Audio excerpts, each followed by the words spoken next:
بسم اللہ الرحمن الرحیم. وہ پانی پاک ہی رہے گا اور اس سے طہارت حاصل کرنا جائز. اس طریقے سے بڑے حوض جو ہوں گے وہ بھی جاری پانی کے حکم میں ہوں گے. والغدیر العظیم، یہاں سے اس کا ذکر شروع ہو رہا ہے. والغدیر العظیم الذي لا يتحرك احد طرفيه بتحريك الطرف الاخر اذا وقعت نجاسة في احد جانبيه جاز الوضوء من الجانب الاخر لأن الظاهر أن النجاسة لا تصل إليه إذ أثر التحريك في السراية فوق أثر النجاسة. ثم عن أبي حنيفة رحمه الله أنه يعتبر التحريك بالاغتسال وهو قول أبي يوسف رحمه الله، وعنه التحريك باليد، وعن محمد رحمه الله بالتوضي. ووجه الأول أن الحاجة إلى الاغتسال في الحياض أشد منها إلى التوضي، وبعضهم قدروا بالمساحة 10 في 10 بذراع الكرباس توسعة للأمر على الناس، وعليه الفتوى. والمعتبر في العمق أن يكون بحال لا ينحسر بالاغتراف هو الصحيح. وقوله في الكتاب جاز الوضوء من الجانب الآخر إشارة إلى أنه ينجس موضع الوقوع. وعن أبي يوسف رحمه الله أنه لا ينجس إلا بظهور أثر النجاسة فيه كالماء الجاري. تو اس پوری عبارت کے اندر صاحب ہدایہ رحمہ اللہ یہ بڑے تالاب اور بڑے کنویں سے متعلق یا بڑے کسی حوض سے متعلق بیان فرما رہے ہیں کہ اس کے اندر دیکھیں کہ وہ حوض کتنا بڑا ہے. اگر وہ حوض بڑا ہے تو بڑے ہونے کی ہم یہاں پہ کوئی ڈیفینیشن بتا دیتے ہیں اور علامات بھی بتا دیتے ہیں انشاءاللہ. تو فرماتے ہیں کہ ایسا بڑا حوض ہے کہ جس کے اندر یہ فقہا نے ایک ترتیب رکھی ہے اور یہ علامت رکھی ہے کہ اتنا بڑا حوض ہو کہ لا يتحرك احد طرفيه بطرف تحریک الطرف الاخر، کہ جس کے ایک جانب کو حرکت دینے سے دوسری جانب حرکت نہ کرے. ایک جانب کو حرکت دینے سے دوسری جانب اس کی دوسرا کنارہ اس کا حرکت نہ کرے. پانی کو حرکت دی، دوسرا کنارہ حرکت نہیں کر رہا، اس کو کہتے ہیں غدیر عظیم، بڑا تالاب. تو اس طرح کا اگر تالاب ہے تو اذا وقعت نجاست فی احد جانبیہ، جب اس کے ایک جانب میں نجاست گر گئی، جاز الوضوء من الجانب الاخر، تو دوسری جانب وضو کرنا جائز ہے. کیوں؟ اس لیے کہ اس سے ہمیں پتہ چلا کہ جب ایک طرف حرکت دیتے ہیں تو دوسری طرف حرکت نہیں کرتی، تو گویا کہ یہ نجاست بھی ایک طرف گرنے سے دوسری طرف تک اس کا اثر نہیں پہنچا. ظاہر ہے کہ حرکت دینا زیادہ ہے بنسبت نجاست گرنے کے. نجاست گرنے سے اتنی حرکت تو نہیں ہوگی کہ پانی دوسری جگہ تک پہنچ گئی. تو بہرحال فقہا نے یہ لمٹ رکھی ہے اور یہ علامت رکھی ہے. اس کے علاوہ بھی علامات ہوں گی انشاءاللہ، بھی ہم تھوڑی دیر میں اس کو ذکر کر دیتے ہیں. صاحب ہدایہ فرماتے ہیں کہ لأن الظاہر ان النجاست لا تصل الیہ، ظاہر ہے کہ اس حرکت دینے سے ہمیں پتہ چل گیا ہے کہ نجاست دوسری طرف نہیں پہنچی. اذ اثر التحریک فی السرایۃ فوق اثر النجاسہ، اس لیے کہ حرکت دینے کا جو اثر ہے سرایت کرنے میں، یعنی نجاست کے یا اس حرکت کے سرایت کرنے میں دوسری جگہ کی طرف، یہ حرکت دینے کا جو اثر ہے یہ زیادہ ہوتا ہے نجاست کے اثر سے. ظاہر ہے کہ حرکت دی جاتی ہے، ذرا زیادہ پانی کو حرکت ملتی ہے بنسبت اس کے اندر نجاست گرتے وقت جو اثر ہوتا ہے. تو جب حرکت دینے سے دوسرا کنارہ حرکت نہیں کر رہا تو پتہ چلا کہ نجاست کا اثر بھی دوسرے کنارے پر نہیں پہنچا، لہذا دوسرے کنارے سے آپ استعمال کر سکتے. پھر اس کے بعد امام ابو حنیفہ رحمۃ اللہ علیہ فرماتے ہیں کہ حرکت کس طرح دیں کہ دوسرا کنارہ حرکت نہ کرے. تو اس کے لیے حرکت دینے کے اندر اختلاف ہے کہ پانی کے ایک جانب کو حرکت دیتے ہوئے تو اس کو حرکت دینا کیسے ہے. تو امام ابو حنیفہ رحمۃ اللہ فرماتے ہیں کہ یعتبر التحریک بالاغتسال، غسل کرنے سے حرکت دینا مراد ہے کہ ایک جانب غسل کرو تو دوسری جانب حرکت نہ کرے، یہ مراد ہے. وہو قول ابی یوسف رحمہ اللہ، یہی امام ابو یوسف رحمہ اللہ کے بھی قول ہے. اور امام ابو یوسف رحمہ اللہ سے ایک اور بھی ہے کہ التحریک بالید، اس کو کہتے ہیں کہ یہ تحریک اعلیٰ ہے کہ غسل کر کے حرکت دیں تو پتہ چلے کہ دوسری طرف حرکت کرتا ہے یا نہیں. اور یہ ہے تحریک بالید، تحریک خفی، ہاتھ سے صرف اوپر نیچے پانی کو کریں اور دیکھیں کہ دوسری طرف اثر پہنچتا ہے یا نہیں پہنچتا. اور اسی طریقے سے امام محمد رحمہ اللہ کے نزدیک بالتوضی، وضو کرنے سے حرکت دینے کا ہے کہ ایک طرف وضو کریں تو دیکھیں دوسری طرف اس کا اثر پہنچتا ہے یا وہ پانی دوسری طرف حرکت کرتا ہی نہیں کرتا. پہلی جو امام ابو حنیفہ رحمۃ اللہ علیہ نے صورت ذکر فرمائی ہے حرکت دینے کی کہ غسل کر کے حرکت دینا مراد ہے، اس کی دلیل یہ ہے کہ ان الحاجۃ الی الاغتسال فی الحیاض اشد منها الی التوضی، کہ اس طرح کے حوضوں میں غسل کرنے کی حاجت زیادہ ہوتی ہے بنسبت وضو کرنے کے، تو لہٰذا غسل کرنے کی حاجت ہوتی ہے تو غسل ہی کر کے دیکھیں۔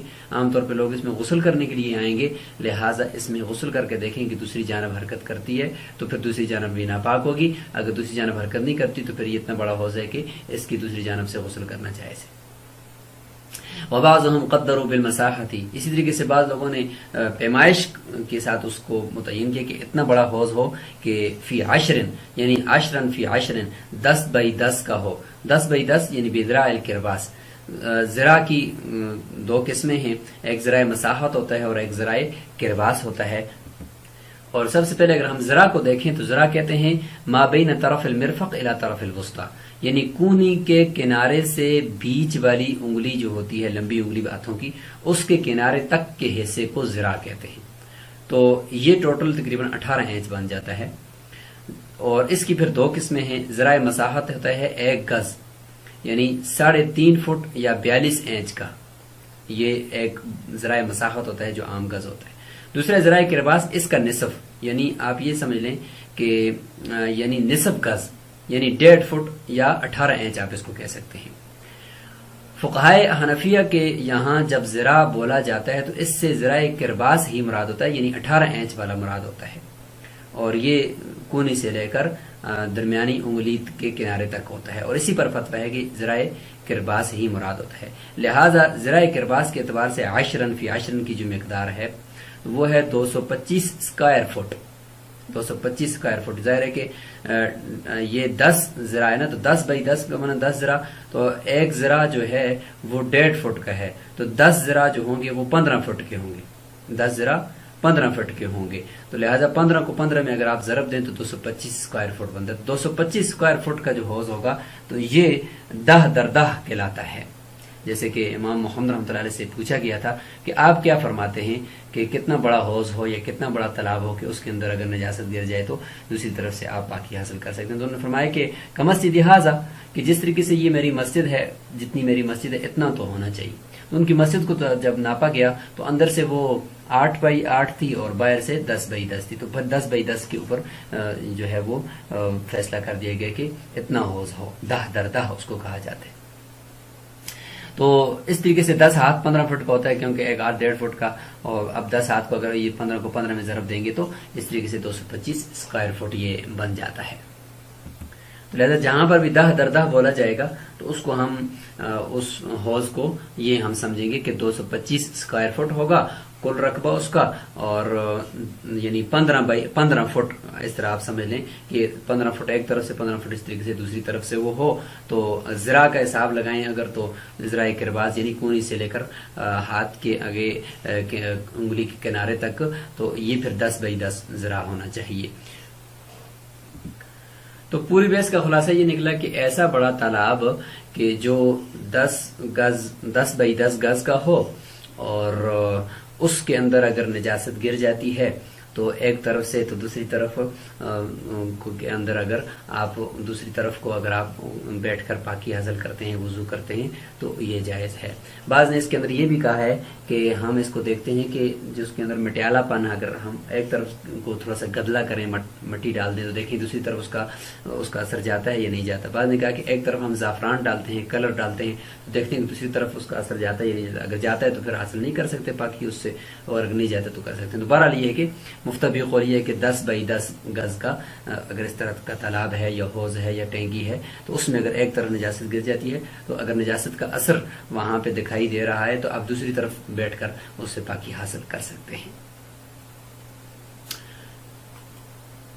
توسعۃ للامر علی الناس، لوگوں کے اوپر آسانی کے لیے بس اس کو 10 بائی 10 کر دیا تاکہ کسی کے لیے اس کی پیمائش کرنے میں مشکل پیش نہ آئے۔ وعلیہ الفتویٰ، اور اسی کے اوپر فتویٰ بھی ہے۔ والمعتبر فی العمق، اور گہرائی کتنی ہو اس تالاب کی، فرماتے ہیں کہ ان یکون بحال، کہ وہ اس حالت میں ہو کہ لا ينحصر بالاغتراف، کہ چلو بھرنے سے نیچے زمین نظر نہ آئے، یعنی چلو بھرنے تو نیچے اس تالاب کے اندر جو نیچے زمین ہے وہ نظر نہ آئے، وہ منکشف نہ ہو، وہ صحیح، بس یہی صحیح کو رہا۔ یہ نہیں ہے کہ 2 فٹ ہو، 3 فٹ ہو، 10 فٹ ہو، نہیں۔ وقولہ فی الکتابی، اور امام قدوری کے قول سے متعلق فرمائیں کہ ان کی جو کتاب قدوری کے اندر جو قول ہے کہ جاز الوضوء من الجانب الاخر، کہ دوسری جانب سے وضو کرنا جائز ہے، اشارۃ الی انہ ینجس یا انہ نجس ینجس سے یہ کہ وہ نجس ہو جاتا ہے موضوع، وہ ناپاک ہوتی ہے موضوع الوقوع جہاں پہ نجاست گری ہوئی ہے۔ یعنی امام قدوری رحمۃ اللہ علیہ کے قول سے تو یہ پتہ چلتا ہے کہ دوسری جانب سے وضو کرنا جائز ہے، مطلب یہ کہ جس جگہ نجاست گری ہے اس جگہ سے وضو کرنا جائز نہیں ہے کیونکہ وہ جگہ ناپاک ہے۔ اور امام ابو یوسف رحمۃ اللہ سے یہ روایت یہ ہے کہ انہ لا ینجس الا بظہور اثر النجاست فیہ، کہ وہ جگہ جہاں پہ نجاست گری ہے وہ بھی ناپاک نہیں رہتی، وہ بھی پاک ہو جاتی ہے، ہاں الا بظہور اثر النجاست فیہ، الا یہ کہ نجاست کا اثر اگر وہاں پہ ہے تو پھر وہ ناپاک ہوگی۔ کل مائع جاری، جس طریقے سے مائع جاری کے اندر یہ کہ اگر نجاست کا اثر اس میں دکھائی دے رہا ہے تو وہ ناپاک ہوگا، اگر اس میں نجاست کا اثر نہیں دکھائی دے رہا تو پھر وہ سارے کا سارا پاک ہوگا۔ تو اسی طریقے سے یہ حوض بھی ہے کہ اگر نجاست کا اثر وہ دکھائی نہیں دے رہا تو پھر وہ جس طرف سے نجاست گری ہے ادھر سے بھی بیٹھ کے وضو کر سکتے ہیں، وہ بھی پاک ہے۔ تو یہاں تک یہ بات مکمل ہو چکی ہے بڑے تالاب سے متعلق۔ اور اسی طریقے سے جو ٹینکی ہے، جو بڑی ٹینکی ہوتی ہے، اس کے متعلق اگر ہم بات کریں، جس کے اندر یہ ہوتا ہے کہ پیچھے سے اس کو پانی لا کر اس ٹینکی کے اندر ڈالا ہوتا ہے اور پھر ٹینکی سے وہ پانی مختلف کمروں میں یا واش رومز میں جا رہا ہوتا ہے، تو اس کا بھی حکم مائع جاری کا ہی ہے، بشرطے کہ پیچھے سے جو پانی آ رہا ہے وہ بھی چل رہا ہو اور آگے بھی پانی نلکوں میں چل رہا ہو۔ تو اس صورت میں اگر اس ٹینکی کے اندر کہیں نجاست گر جاتی ہے تو وہ مائع جاری کے حکم میں ہوگا، کیونکہ ایک طرف سے پانی آ رہا ہے دوسری طرف سے نکل رہا ہے، تو اس میں بھی اسی طریقے سے اسی تالاب کے حکم کی طرح ہم اس کو شمار کر دیں گے۔ یا یہ ہے کہ وہ 10/10 کی ہے تو پھر اس میں اگر ایک طرف نجاست گری ہے تو وہ بھی مائع جاری کے حکم میں ہو کر اس میں نجاست چونکہ چلتی رہی ہے تو لہٰذا طہارت حاصل کرنا جائز ہے۔ البتہ اگر وہ ٹینکی چھوٹی ہے یا ایک طرف سے پانی آ رہا ہے دوسری طرف سے ابھی نکل نہیں رہا تو اس میں اگر نجاست گر گئی ہے تو پھر وہ ناپاک ہو جائے گا۔ قال وموت ما ليس له نفس سائلة في الماء لا ينجزه كالبق والذباب والزنابير والعقرب ونحوها۔ وقال الشافعي رحمه الله يفسده لأن التحريم لا بطريق الكرامة آية النجاسة بخلاف دود النحل وسوس الثمار لأن فيه ضرورة۔ ولنا قوله عليه السلام فيه هذا هو الحلال أكله وشربه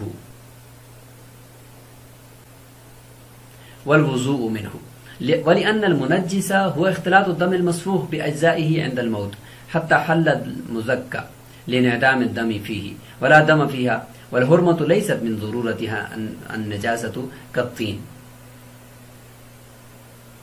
قال وموت ما يعيش في الماء فيه لا يفسده كالسمك والضفدع والسرطان۔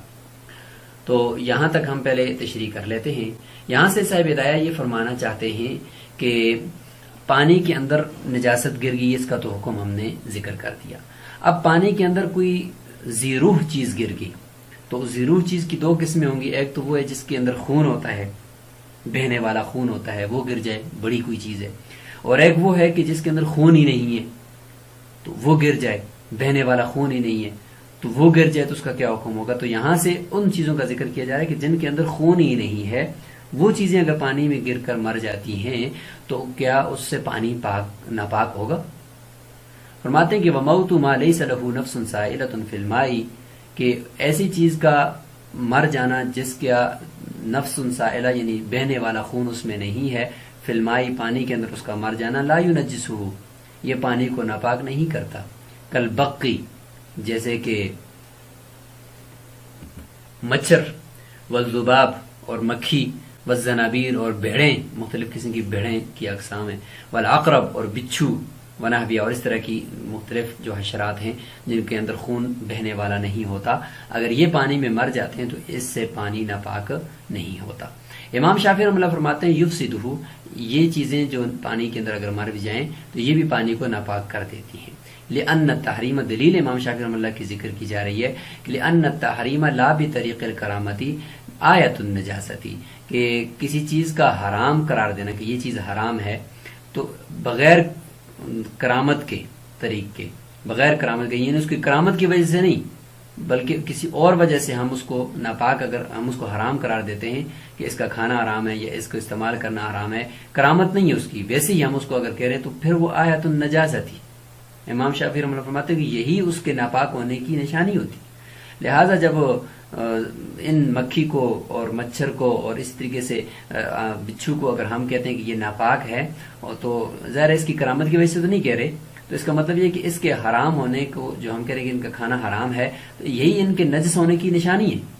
تو امام شافعی رحمۃ اللہ کے نزدیک کرائیٹیریا یہ ہے کہ کوئی بھی چیز اگر حرام ہے تو اگر وہ کرامت کے لیے، جیسے کہ انسان کرامت کے طور پر حرام ہے کہ اس کا کھانا حرام ہے، تو یہ ناپاک نہیں ہوگا کیونکہ یہ نجس ہونے کی علامت نہیں ہے. لیکن اس کے علاوہ چیزیں جو کرامت کے بغیر ہم ان کو حرام قرار دے رہے ہیں، کھانا ان کا حرام ہے، تو اس کا مطلب یہ کہ یہ نجس ہیں، اس لیے یہ امام شافعی فرماتے ہیں. تو لہٰذا جب نجس سے تو پانی کے اندر گر گیا تو ناپاک ہو جائے گا پانی. بخلاف دودھ النحلی، بخلاف شہد کی مکھی کے وسوس استعماری اور اس طرح سے پھلوں کے کیڑوں کے، کہ یہ اگر پھلوں کے اندر مل جائیں یا شہد کی مکھی شہد کے اندر گر کر مر جائے، تو چونکہ اس میں ضرورت ہے، لأن فیہ ضرورتاً، اس میں چونکہ ضرورت ہے، لہذا اس کو ہم معاف کر دیتے ہیں. اس کی وجہ سے اگرچہ ان کی کرامت کی وجہ سے یہ حرام نہیں کر دیے گئے، یہ کیڑے ویسے ہی حرام ہیں، لیکن چونکہ یہ پھلوں کے اندر ہیں تو پھلوں کے اندر دکھائی بھی نہیں دیتے اور مجبوری بھی ہے، لہذا اس کے اندر ہم اس کو اجازت دیتے ہیں. لیکن اس کے علاوہ جو یہ چیزیں ہیں، یہ چونکہ کرامت کی وجہ سے تو ان کو حرام نہیں قرار دیا گیا، ویسے ان کے نجس ہونے کی وجہ سے قرار دیا گیا ہوگا، اور تو کوئی وجہ نہیں ہے. احناف کی دلیل یہ ہے کہ آپ صلی اللہ علیہ وسلم نے ارشاد فرمایا کہ جب ان سے پوچھا گیا کہ اس طرح کی چیزیں اگر پانی میں گر کر مر جائیں، مکھی، مچھر، بھیڑ، تو کیا وہ پانی ناپاک ہوگا؟ تو آپ صلی اللہ علیہ وسلم نے فرمایا کہ ھذا ھو الحلال اکلہ وشربہ، اس طرح کا پانی یا اس طرح کی چیز جو کھانے پینے کی جس کے اندر یہ چیزیں گر جائیں تو اس کا کھانا بھی حلال ہے، اس کا پینا بھی حلال ہے. ایک تو یہ حدیث ہمارے سامنے ہے. اور والوضوء من، اور سے وضو کرنا بھی جائز ہے. اب آگے عقلی دلیل. عقلی دلیل یہ ہے کہ وَلِأَنَّ الْمُنَجِّسَ هُوَ اخْتِلَاطُ الدَّمِ الْمَصْفُوحِ بِأَجْزَائِهِ عِنْدَ الْمَوْتِ، کہ جو چیز ناپاک کرنے والی ہے پانی کو، یا جس چیز کے اندر وہ چیز گر کر مر جائے، تو اس کو ناپاک کرنے والی جو چیز ہے وہ کیا ہے؟ وہ ہے دم مصفوح کا مل جانا، بِأَجْزَائِهِ، یعنی پانی کے ساتھ دم مصفوح کا مل جانا اس چیز کے اجزاء کے ساتھ ہی، عند الموت، موت کے وقت، جب وہ چیز پانی کے اندر مر جائے یا کھانے پینے کی چیزوں کے اندر مر جائے تو اس چیز کے اجزاء کے ساتھ ساتھ وہ چیز کا جو خون اس کے اندر دم مصفوح ہے، جو ذبح کے وقت باہر نکلتا ہے حرام خون، وہ خون اصل میں ناپاک ہے، اس کی وجہ سے وہ چیز نجس ہو جاتی ہے، اور وہ چیز اگر مر جاتی ہے کسی چیز کے اندر تو اس کو بھی وہ ناپاک کر دیتی ہے. لہٰذا جب پانی کے اجزاء کے ساتھ اس چیز کا جو دم مصفوح ہے وہ مل جاتا ہے تو یہ اس کو ناپاک کرتا ہے. تو جس چیز کے اندر یہ دم مصفوح ہوگا، بہنے والا یہ خون، وہ ناپاک کر دے گا، جس کے اندر ہوگا ہی نہیں تو وہ ناپاک بھی نہیں کرے گا. یہ ہماری عقلی دلیل ہے. حتی حل المزکا، فرماتے ہیں کہ دیکھیں ذبح کیا ہوا جانور حلال ہو جاتا ہے، کیوں؟ لانعدام الدم فیہ، کہ اس کے اندر یہ دم مصفوح منعدم ہو جاتا ہے، ختم ہو جاتا ہے. ولا دم فیہا، لہذا ان چیزوں کے اندر تو خون ہے نہیں ہے. والحرمۃ لیست من ضرورتها النجاسہ. اب ہم ان کی دلیل کا جواب دے رہے ہیں. جواب یہ ہے کہ آپ نے یہ فرمایا ہے، امام شافعی رحمۃ اللہ کو یہ جواب ہے کہ آپ نے یہ فرمایا ہے کہ کسی چیز کا کرامت کے بغیر حرام ہونا یہ اس کے نجس ہونے کی دلیل ہے.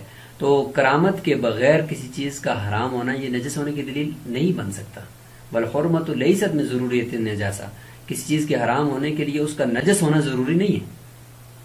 جیسے کہ قطین ہے، ہمارے پاس مٹی کی مثال ہے، مٹی، کوئلہ، اس طرح کی چیزوں کو دیکھیں، یہ حرام ہے، ان کا کھانا جائز نہیں ہے، لیکن اس کے باوجود یہ ناپاک نہیں ہے. اسے تیمم کے صعیدا طیبا اس کو کہا گیا ہے. لہٰذا نجس ہونا یہ اس کے حرام ہونے کی دلیل نہیں ہے. ٹھیک ہے، یہ حرام ہونے کے لیے نجس ہونا اس کا ضروری نہیں ہے. یہ ہم نے ان کو جواب دے دیا. تو یہاں تک یہ بات مکمل ہو چکی ہے کہ اگر کوئی ایسی چیز جو پانی کے اندر مر جائے اور اس کے اندر خون نہ ہو تو وہ پانی کو ناپاک نہیں کرتی. اسی طریقے سے جو پانی کے اندر ہی رہنے والی چیزیں ہیں ان کا ذکر بھی ہے. تو انشاءاللہ ہم اگلے لیکچر کے اندر اس کو ذکر کریں گے، اور اس کے ساتھ ہم مائع مستعمل کا بھی ذکر انشاءاللہ اس کے ساتھ کریں گے. السلام علیکم ورحمۃ اللہ وبرکاتہ.